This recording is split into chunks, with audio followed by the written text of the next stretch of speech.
Hi నమస్తే welcome to red TV. నేను మీ ప్రత్యూష. ప్రస్తుతం మనతోని సీనియర్ జర్నలిస్ట్ భరద్వాజ్ గారు మనతో ఉన్నారు. సార్తో మాట్లాడి మన విషయాలు తెలుసుకుందాం. నమస్తే సార్. నమస్తే. Sir, AP deputy CM Pawan Kalyan గారు ఈయన పైన ఇప్పటి వరకు చాలా ఆరోపణలు ఉన్నాయి. ఏంటంటే మనం వినే ఉన్నాం, ఆయన ఏమంటారు వీకెండ్ పాలిటిక్స్ చేస్తారు, సినిమాలు, పార్ట్ టైం పాలిటిక్స్ ఇవన్నీ కూడా మనం వింటూనే ఉన్నాం. అటు జగన్మోహన్ రెడ్డి గారు కావచ్చు, ఇంకా ఇతర ఎమ్మెల్యేలు చాలామంది కూడా ఇలాంటి వ్యాఖ్యలు ఇచ్చారు. అయితే ఇప్పుడు ప్రస్తుతం వస్తున్న వార్త ఏంటంటే, లిబరేషన్ కాంగ్రెస్ పార్టీ అధ్యక్షుడైన విజయ్ కుమార్ గారు ఆయన కొన్ని ఆరోపణలు చేశారు. అదేంటంటే, ఈయన తన సొంత లాభాల కోసం పనిచేస్తున్నారు, ఒక అధికారంలో ఉండి, అధికార పార్టీలో ఉండి ఇలా చేయడం ఎంతవరకు కరెక్ట్ అంటారు అని ఆయన మీద కేసు కూడా వేశారు. మరి దీని గురించి కొంచెం క్లుప్తంగా వివరిస్తారా? అంటే ఇక్కడ విషయం ఏం లేదు. ఆయన మంత్రిగా ఉన్నారు ఆ క్యాబినెట్లో. అంటే ఈ రేట్లు పెంపుదల వ్యవహారానికి సంబంధించి, టికెట్ల రేట్లు పెంపుదలకి సంబంధించి ఆయన చంద్రబాబు నాయుడు గారి దగ్గరికి పంపించాడు ఫైల్. ఎవరు? పవన్ కళ్యాణ్. అంటే సినిమాటోగ్రఫీ మినిస్టర్ కూడా జనసేనకు చెందినటువంటి వ్యక్తే. ఏపీలో సినిమాటోగ్రఫీ మంత్రి కందుల దుర్గేష్ గారు ఆయన పాత జర్నలిస్టు, ప్రస్తుతం జనసేన నాయకుడు, మంత్రి. ఆయన టేబుల్ మీదకి వెళ్ళాలి. అది ఆయన టేబుల్ మీదకి వెడితే జనసేన నిర్ణయం తీసుకున్నట్టు అవుతుంది. కాబట్టి అలా కాకుండా సీఎం గారి దగ్గరికి పంపించాడు. ఆయన పంపిస్తే సీఎం ఓకే చెప్పి పంపించాడు. అది జీవో ఇచ్చారు. రేట్ల పెంపుకు సంబంధించిన గొడవ. అంటే తను ప్రపోజ్ చేస్తే సీఎం కాదనడు అనేటువంటి కాన్ఫిడెన్స్తో ఈయన పంపించాడు. అంటే ధరలు పెంచుకోవటం అనేది ఈయన ప్రోగ్రాం. అంటే ఈయన కోసం ధరలు పెంచింది ప్రభుత్వం తన కోసం ధరలు పెంచేలాగా చేసుకున్నాడు పవన్ కళ్యాణ్ అనేది ఆయన ఎస్టాబ్లిష్ చేసినటువంటి కేసు. అంటే తన అధికారాన్ని దుర్వినియోగం చేశాడు.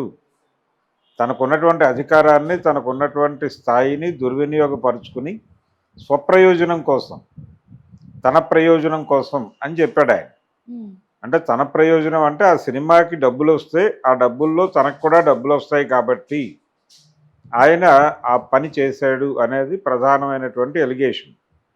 ఏది ఆయన రైజ్ చేసినటువంటి, మీరు చెప్పినటువంటి ఆ కాంగ్రెస్ విజయ్ కుమార్ రైజ్ చేసినటువంటి ఇష్యూ అది. అయితే ఇక్కడే ఇంకొక ప్రాబ్లం ఉంది. ఇంకొక ప్రాబ్లం ఏంటంటే, పవన్ కళ్యాణ్ నేరుగా టికెట్ల రేట్లు పెంచి సినిమాని రిలీజ్ చేసిన తర్వాత ఆయన అభిమానులే కొనుక్కున్నారు ఆ టికెట్లన్నీ. అంటే ఆ రోజు ప్రీమియర్ షోస్కి వెళ్ళిందంతా ఆయన అభిమానులే. 2 తెలుగు రాష్ట్రాల్లోనూ, అలాగే కర్ణాటకలో కూడా ఈ ప్రీమియర్స్కి 700 రూపాయలు పెట్టి టికెట్లు కొనుక్కున్నటువంటి వాళ్ళందరూ సినిమా చూసి చాలా డిసప్పాయింట్ అయ్యారు. ఈ కంటెంట్కి 700 పెట్టాం మనం అని బాధపడ్డారు. అంటే 100 రూపాయలు విలువ చేయనటువంటి కంటెంట్ మీద 700 రూపాయలు పెట్టాం మనం అనేటువంటి ఒక బాధకి వాళ్ళని గురి చేసినందుకు గాను ఇంకో కేసు పెట్టాలి అనేది కూడా ఒక ప్రతిపాదన వచ్చింది ఆ డిస్కషన్స్ మధ్య. సో అదొక కేసు, అది కూడా ఉంది దీనిలో, ఈ బంచ్లో. టోటల్గా ఆయన సినిమా చేయటం పట్ల ఎవరికి అభ్యంతరం ఉండాల్సిన అవసరం లేదు. ఎందుకంటే గతంలో సీఎం స్థాయి మనుషులే సినిమాల్లో నటించినటువంటి పరిస్థితులు మనం చూసాం. ఎన్టీ రామారావు గారు విశ్వామిత్ర సినిమాలో నటించేటప్పుడు ఆయన సీఎంగానే ఉన్నాడు. ఉమ్మడి ఆంధ్రప్రదేశ్ రాష్ట్రానికి ముఖ్యమంత్రి హోదాలో నేషనల్ ఫ్రంట్ చైర్మన్గా ఆయన జాతీయ రాజకీయాల్లో పాల్గొంటూ ఇక్కడ సినిమా షూటింగ్లో ఉండేవాడు. నేషనల్ ఫ్రంట్ నాయకులు విపి సింగ్ లాంటి వాడు సెట్కి వెళ్ళి ఆయనతో మాట్లాడేవాడు. ఆయన విశ్వామిత్ర గెటప్లో విపి సింగ్తో మాట్లాడేవాడు. ఆ ఫొటోస్ వచ్చేవి బయటకి, మీడియాలోకి. అలాగే సెక్రటేరియట్ నుంచి వచ్చిన ఫైల్స్ని ఆయన సినిమా సెట్లో సంతకాలు పెట్టేవాడు ఎన్టీఆర్. కాబట్టి సినిమాలో ఒక పదవిలో ఉన్నటువంటి పొలిటీషియన్ నటించకూడదు అనేది ఏం లేదు, నటించవచ్చు. అది తప్పు పట్టాల్సిన అవసరం లేదు. రెండోది, పవన్ కళ్యాణ్ మొదటి నుంచి ఒక మాట చెప్పుకుంటున్నాడు, నాకు ఉన్నటువంటి ఏకైక ఆదాయ వనరు సినిమానే, కాబట్టి నేను పార్టీ నడుపుకోవాలన్నా, లేకపోతే నా ఇంట్లో పొయ్యి వెలగాలన్నా సినిమా నుంచి డబ్బులు రాకపోతే కష్టం అని చెప్పాడు ఆయన. అంటే నాకు సినిమా రెమ్యూనరేషన్స్తోనే నేను ఇల్లు గడుపుకోవాలి, పార్టీని నడుపుకోవాలి అని చెప్పాడు ఆయన. అందుకోసం ఆయన సినిమాలో నటించడం తప్పేం కాదు. కాకపోతే తన సినిమాకి ప్రయోజనం చేకూరేలాగా తన అధికారాన్ని వినియోగించి పని చేయటం అనేది తప్పే అవుతుంది. అందుకని ఆయన సినిమాలో నటించటాన్ని తప్పు పట్టడం కరెక్ట్ కాదు. ఆయన సినిమాలో నటించుకోవచ్చు, తప్పేం లేదు. కాకపోతే ఆ సినిమాకి ప్రయోజనం కలిగేలాగా తన అధికారాన్ని దుర్వినియోగపరిస్తే అది ఖచ్చితంగా నేరమే అవుతుంది. ఇప్పుడు ఆయన వేసినటువంటి కేసుల్లో, విజయ్ కుమార్ వేసినటువంటి కేసుల్లో ప్రాపర్ ఎవిడెన్స్ కనుక వీళ్ళు ప్రొడ్యూస్ చేయగలిగితే అది కోర్టు సీరియస్గా పట్టించుకునే అవకాశం ఉంది, మందలించే ఛాన్స్ ఉంది.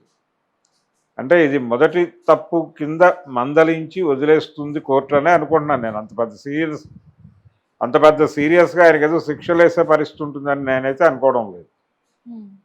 సో పవన్ కళ్యాణ్ చేయవలసిన పని, అంతకంటే ఇంకొక క్రైమ్ ఉంది, ఇంకొక కేసు పెట్టుకోవచ్చు ఆయన మీద. ఆయన ఈ సినిమా రిలీజ్ అయిపోయిన తర్వాత ప్రీ రిలీజ్ ఈవెంట్లో మాట్లాడాడు. ఆయన పోస్ట్ రిలీజ్ అంటే సినిమా రిలీజ్ అయిన తర్వాత కూడా ఒక మీటింగ్లో మాట్లాడారు. అది సక్సెస్ మీట్ అనుకుని పెట్టారు వాళ్ళు. సినిమా ఫ్లాప్ అయింది. సినిమా ఫ్లాప్ అయిన తర్వాత పెట్టిన మీటింగ్ కాబట్టి ఫ్లాప్ మీటింగ్ అనకూడదు, సక్సెస్ మీట్ అనే అందాం. ఆ మీట్లో మాట్లాడుతూ నా గురించి, మన పార్టీ గురించి ఇష్టం వచ్చినట్టు మాట్లాడుతున్నారు ఎవరు పడితే వాళ్ళు. అలాంటి వాళ్ళని నేను సరే ఏదో వదిలేస్తున్నాను, మీరు ఎంజాయ్ చేస్తున్నారు, ఎంజాయ్ చేస్తారా లేకపోతే వాళ్ళకి బుద్ధి చెప్తారా, కొట్టండి ఏం పర్లేదు అని చెప్పాడు ఆయన. కొట్టండి ఏం పర్లేదు అని ఒక ఉప ముఖ్యమంత్రి స్థాయిలో ఉన్నటువంటి ఒక వ్యక్తి తన అభిమానుల్ని రెచ్చగొట్టడం అనేది సబబా అనే యాంగిల్లో ఒక కేసు పెట్టచ్చు సీరియస్గా. పెడితే అది కోర్టు పట్టించుకునే అవకాశం ఉంది. కాబట్టి అలాంటి కేసు కూడా జోడించి పెట్టేస్తే ఫర్దర్గా కోర్టు ఎలా డిసైడ్ చేస్తుంది, ఆయన ప్రథమ తప్పిదం కింద పిలిచి మందలించి వదిలేసినా చాలు. ఒక మందలింపు జరగాలి, లేకపోతే ఇలాంటి తప్పులు ఇంకా పుంఖానుపుంఖాలుగా జరుగుతూ వెళ్ళిపోతాయి. అందుకని కోర్టు దృష్టికి ఈ విషయాలు తీసుకెళ్లటము మంచిదే. కోర్టు ఆయన్ని మందలించేలాగా కేసుని నడపగలిగితే బాగుంటుంది. అది లేకుండా కేసు పెట్టడం ఉపయోగం లేదు దానివల్ల. Thank you so much.